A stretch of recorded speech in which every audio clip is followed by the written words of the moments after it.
What's up, YouTube? Poor Man Podcast back with another quick video. I'm just going to go ahead and give my take on the whole Fresh and Fit thing because people keep asking me in my DMs on Instagram and people keep asking me in the comment section of YouTube, what's my whole opinion on everything that's going on with the copyright strikes and my history and whatever. So here's my take on it. Content on point. The views speak for themselves. People love the content. Guests on point. You've had DJ Academics. Y'all have had Grant Cardone, Robert Kiyosaki. Y'all been in the same rooms with Serena Williams, French Montana. Of course, you're doing a great job. Work ethic. I built the channel to 200,000 subscribers this year, and I know how much work it took me to make content every single day. They're not only making content every single day, but they're also bringing in guests and having to deal with people that they're hiring. So I assume that that takes a hell of a lot of work, and you got to tip your hat off to that. Not only that, but they got up to 500,000 subscribers in 1 year, so that work ethic is going to speak for itself. But I'm going to say this off the rip. I'm against censorship.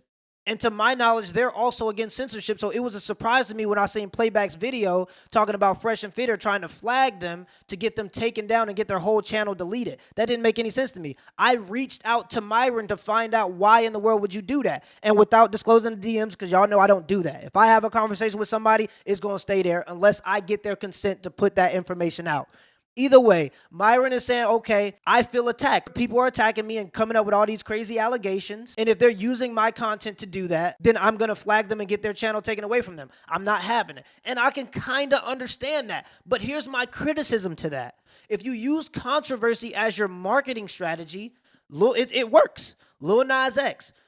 Donald Trump. These are people that use controversy as their marketing strategy, and it works. But understand, if you use controversy for your marketing strategy, people are going to respond to that controversy. That's just how it works. You can't tell men to not be simps, and then the co-host of the show is simping. And then when he gets caught simping, you say, okay, that was a part of the marketing strategy. It was all just a troll. Okay, if it was just a troll and it was a part of your marketing strategy, then when I react to that video, I'm giving you exactly what you want. I'm promoting your channel. Isn't that what you want if that's a part of your marketing strategy? Obviously, there's a line to that. If people are crossing that line and are calling them the R word or are saying they are assaulting women in any kind of way, that's a different kind of level. And you taking it too far, that should be dealt with, of course. But for people like Playback and for people like Abba and Preach, when I looked at the information they presented, I didn't think that they crossed any lines. I thought if they called you a sugar daddy and they said that you were promoting sugar babies, they had enough proof to prove that the woman that Fresh was dealing with was a sugar baby. Not only that, but DJ Academics did the same thing on the show, and y'all had nothing to say to him. He held you accountable for the things you did in your personal life. People are just reacting to the controversy on your show. And when it comes to hypocrisy, of course, if you're being a hypocrite, people are going to call you out on that. DJ Academics did the same thing. Appreciate, by the way, Myron, for not flagging my channel because you could have done that. And when I covered the Fresh and Fit thing the first time, people have to understand that Myron came to me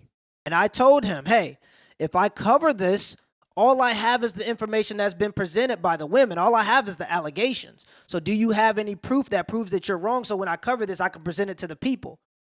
He said, yes, we have some proof, but we're going to cover it in a live stream later that day. Just promote the live stream and everything will be okay. And I'm like, are you sure? Because if I cover this and I only have the women's information, that's going to be a bad look for y'all. He sent me a small piece of the information, but he said don't promote it on the channel. So I didn't say anything about the information I knew that could exempt them on the channel. I told you to go watch the live stream. So when I went into the live stream, I was hoping that they would prove themselves to be innocent. I thought in a couple of the cases they did prove themselves to be innocent. But in a couple of the cases, I thought that the information that they gave wasn't good enough. And people have this polarization mindset where you have to pick a side. Well, you can agree what they do as far as business practice, but not agree with some of the hypocritical messages that they have. And I don't care. Some of that stuff is lies. Fresh, I didn't speak to Fresh about this whole thing, so I understand why he may have been mad at me. But off the rip, some of that stuff is lies. I don't believe you have 1,000 body count. Cap. Now, if you've given your audience proof for that and they believe you, cool. I don't believe it. Cap. I don't believe that you was with a basketball player, NBA player, and you had a threesome with some girls. Cap. So I'm going to call you out on that if you're lying about that, but that's what I'm supposed to do as a media personality. This is media. You wouldn't call Ben Shapiro a clout chaser for talking about the Kyle Rittenhouse case.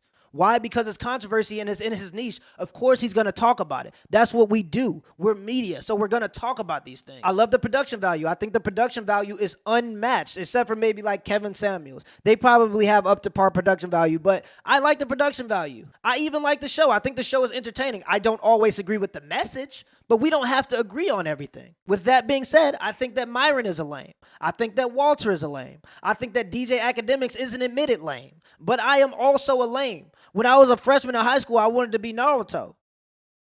And by African American cultural standards, you would be considered a lame. I'm a well spoken black person that wanted to be Naruto in high school. So, of course, by our cultural standards, I would be considered a lame as well. But you're not going to convince me that you've always been this player and that you have 1,000 bodies and that, you've been living this lifestyle forever. If you convince your audience that, cool. But when the hypocrisy bleeds through, you're going to get called out on it. And I think that's just a part of the nature of the space. I don't think that we should be trying to censor each other because of that. And I also believe that one day my day is going to come. One day my day is going to come where I'm getting called out by O'Shea. I'm getting called out by TLA. And when that day comes, I'm just going to take it. If I say something that's crazy or I do something that's crazy, I expect for people in this space to hold me accountable for those things. And I think that's what people were trying to do ultimately while making a little bit of fun and making their content entertaining. And Fresh and Fit may have taken it personally and lashed out a little bit further than they should have on some people. Now, like I said, if people are calling them the R word or saying that they're assaulting women, they deserve it. But for people that were just calling you out on blatant hypocrisy,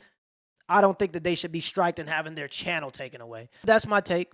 I appreciate some of the things they do on the business side, but if there's hypocrisy, if they're lying in their content as a media personality, I'm going to call it out. DJ Academics did the same thing. I think that's how it should be. Till next time.